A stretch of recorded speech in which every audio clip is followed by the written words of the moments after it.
Some students at Waldron schools back in class today, just not in their normal building as the school continues to make repairs caused by recent storm damage.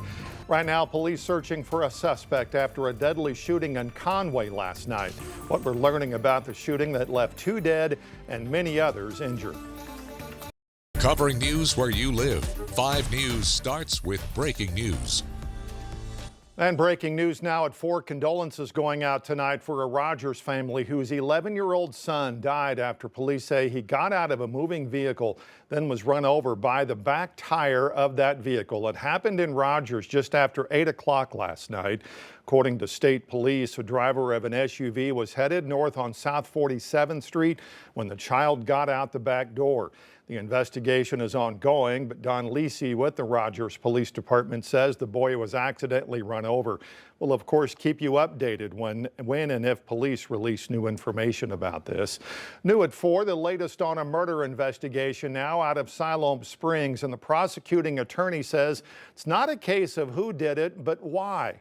Benton County Prosecutor Brian Sexton says Dalton Hunt shot and killed a 16-year-old over the weekend. Says an investigation is digging more into the circumstances surrounding the shooting. According to court documents, Hunt, who was 18, admitted to killing Giovanni Miranda. Sexton says his office is working to determine whether the two were arguing or fighting at the time of the shooting. Today, the judge placed a $500,000 bond for the defendant.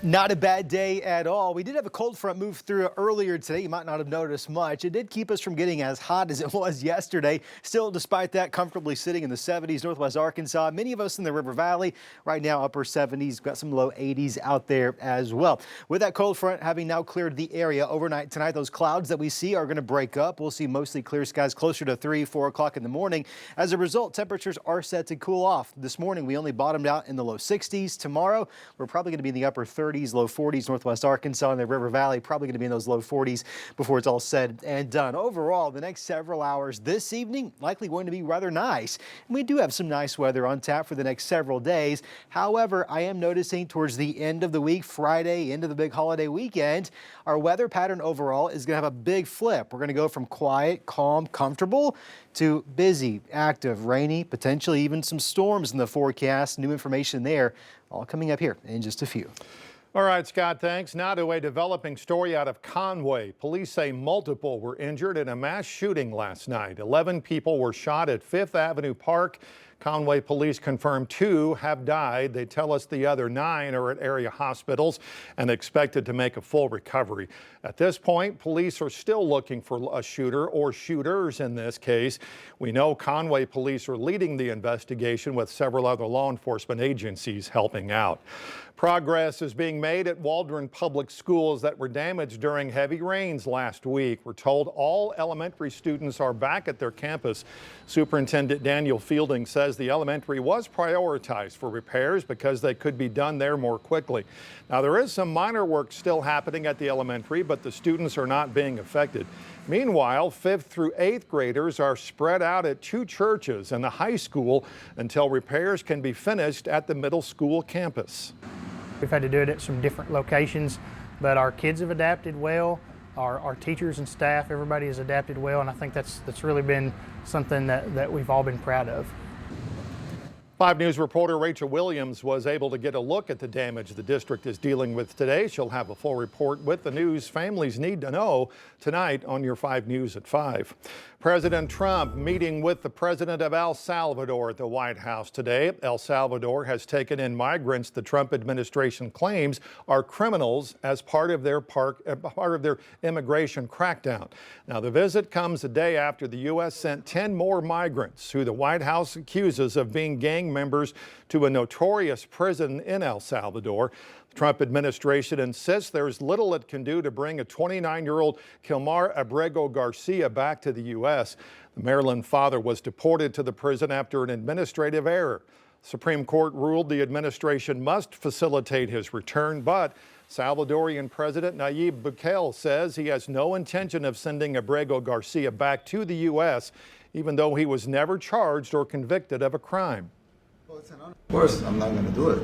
It's like, the question is preposterous. How can I smuggle a terrorist into the United States?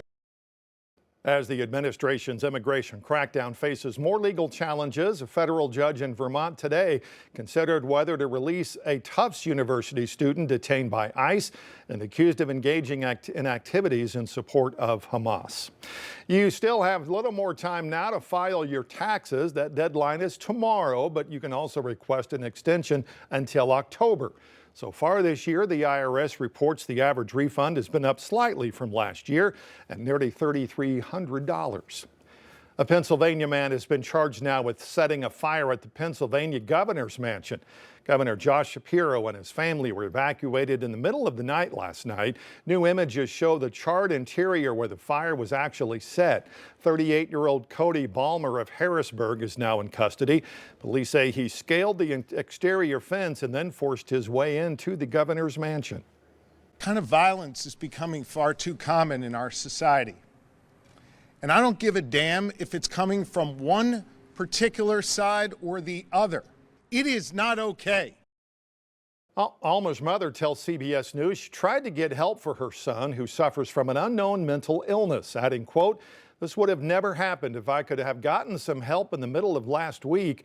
I went through 4 police departments and I couldn't get anybody to help." Anxiety over air travel elevated for many people these days following several recent high-profile incidents, including a belly-up jet landing in Toronto and a deadly crash in Washington, D.C. CBS News confirmed team shared a recent storyful analysis showing conversations about aviation incidents were up 243% on X and 71% on Reddit in the U.S. compared to last year, and conversations about flight anxiety jumped 72% and 22% respectively. Last year, there were 1,500 accidents reported among more than 7.5 million domestic flights. That's less than 0.02%. Retired pilot and aviation expert Kit Darby says the digital age is making mishaps top of mind. We have color video almost instantly of any problem that occurs. And that makes it so much more real. It makes it more exciting and it makes it seem more prevalent. And when actually it's not. Statistically, our accident rate has been going down steadily since the 70s. Experts say one way to deal with any emotional feelings about flying is to counter them with facts, namely that flying remains extremely safe. CBS Mornings co-host Gayle King and the rest of the first all-female crew aboard the Blue Origin New Shepard rocket now back on Earth after going into space and back. Karen Hua reports on the history-making flight. 1, 2, 3, take us! This was the view inside Blue Origin's space capsule when an all-female crew took flight Monday morning. It was the journey of a lifetime for this lucky half dozen, including CBS Mornings co-host Gayle King and singer Katy Perry. Journalist and pilot Lauren Sanchez organized the group after pitching the all-women flight to fiancé and Amazon and Blue Origin founder Jeff Bezos. I can't wait to hear how it's changed you. Gayle's emotions were written on her face as she rang the bell heading into the capsule.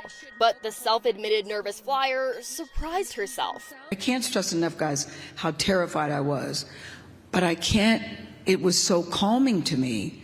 And it was so peaceful. They are floating, they are weightless. The 10-minute flight allowed this crew to collect data for future flights and gain a new perspective on Earth. Just protect this planet we're on.